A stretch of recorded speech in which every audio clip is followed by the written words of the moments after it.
Assalamualaikum warahmatullahi wabarakatuh.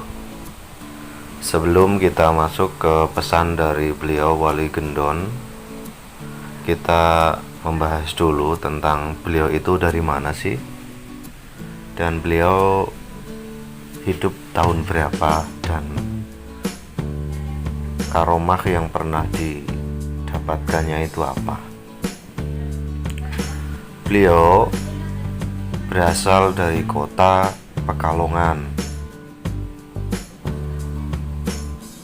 Nama asli beliau adalah Muhammad Arsal, atau biasa dikenal dengan istilah Mbah Gendon. Kenapa beliau dikenal sebagai Mbah Gendon? Karena beliau itu mempunyai tirakat yang sangat luar biasa. Kalau gendon itu kan entung ya. Entung itu kan kalau ular mau berubah menjadi kupu-kupu itu harus bertapa dulu, harus menjadi entung dulu. Nah, Mbah Gendon itu adalah istilah yang diberikan kepada Muhammad Arsal. Karena apa? Karena tirakatnya yang begitu luar biasa.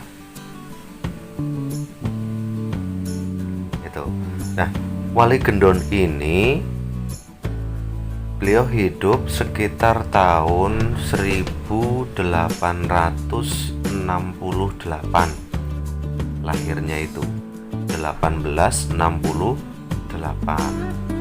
hingga beliau wafat tahun 1960 Masehi.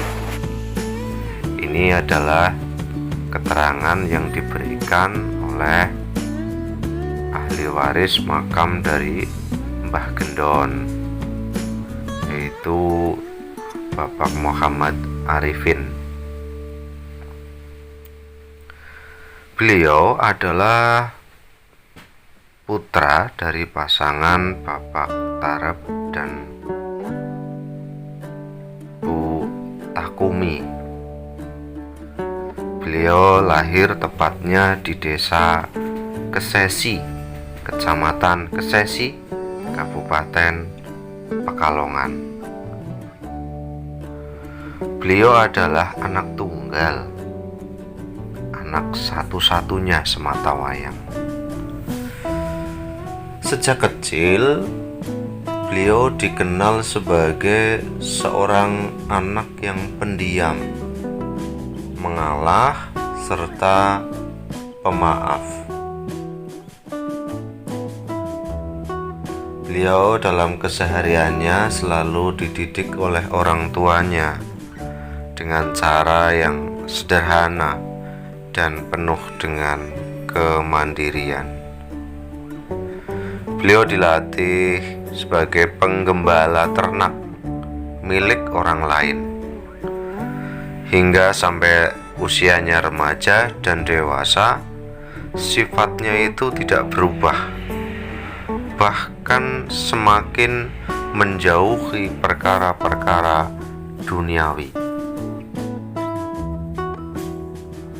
sampai pada akhirnya hingga kedua orang tua dari Muhammad Arsal ini mengenalkannya kepada seorang perempuan sebagai pendamping hidup beliau. Namun setelah menikah, Muhammad Arsal atau Wali Gendon bersama rombongan pengantar malah kembali ke rumah orang tuanya lagi.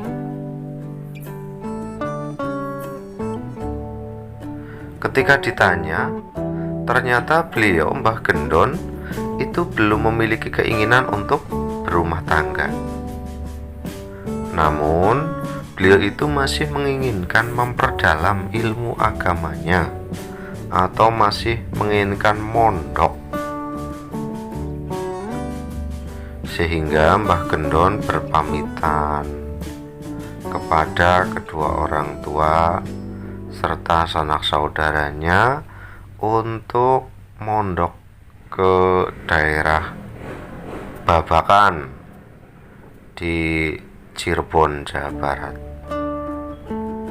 Akhirnya kedua orang tuanya merestui atas kepergian beliau dan memberikan sedikit uang kepada beliau untuk menjadi bekal kepergian mencari ilmunya itu.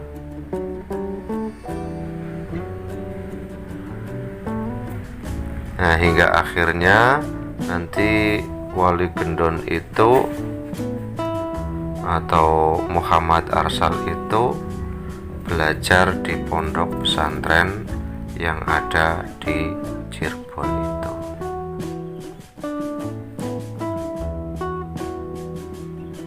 Beliau dikenal sebagai seorang yang sakti,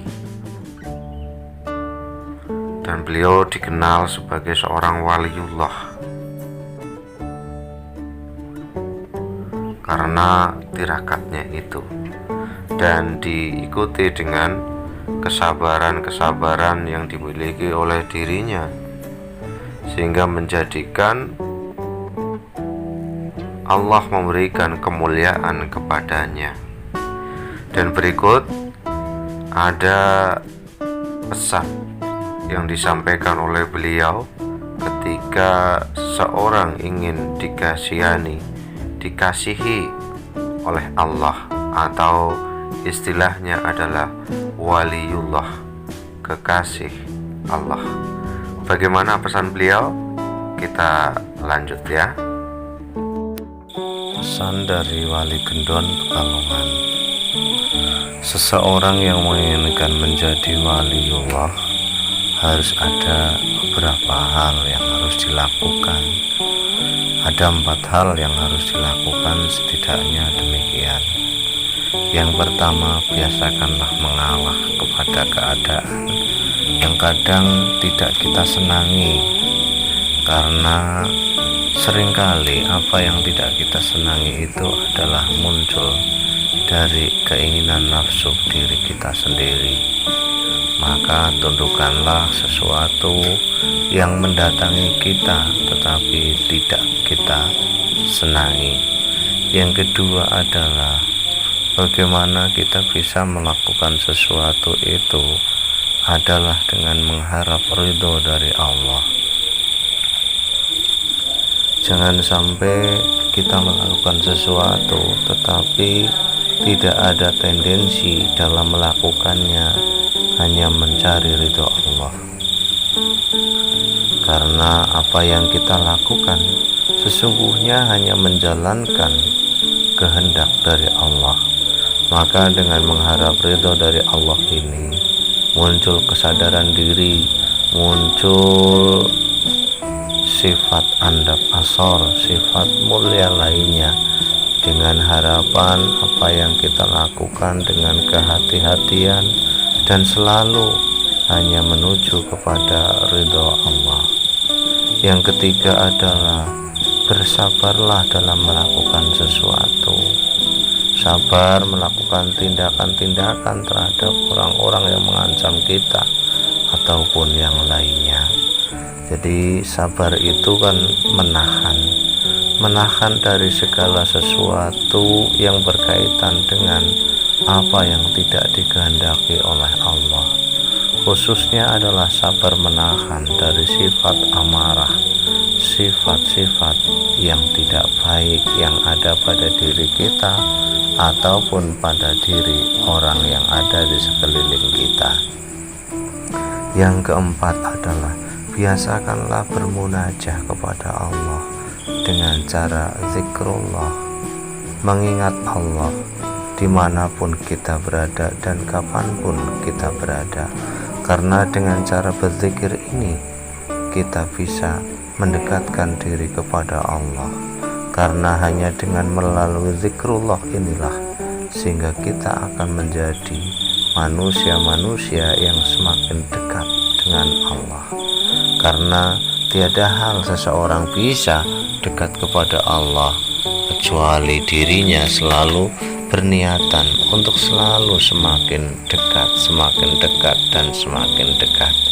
Mungkin 4 hal itulah yang harus dilakukan oleh manusia, tetapi setidak-tidaknya manusia itu harus benar-benar berupaya sebaik mungkin bahwa untuk mencari kedekatan diri kita dengan Sang Maha Pencipta, dengan Sang Kholik, bukanlah sesuatu yang mudah, tetapi harus dilakukan secara istiqomah, secara terus-menerus, sehingga apa yang kita lakukan benar-benar sudah sampai titik yang kosong, titik yang fana. Apa yang kita lakukan bukanlah lagi bertendensi kepada sesuatu yang fana, tetapi justru diri kita sedang menuju kepada kekekalan yang sesungguhnya. Mungkin itu saja, saya akhiri, wallahu a'lam. Mudah-mudahan bermanfaat. Wali Gendon, Pekalongan.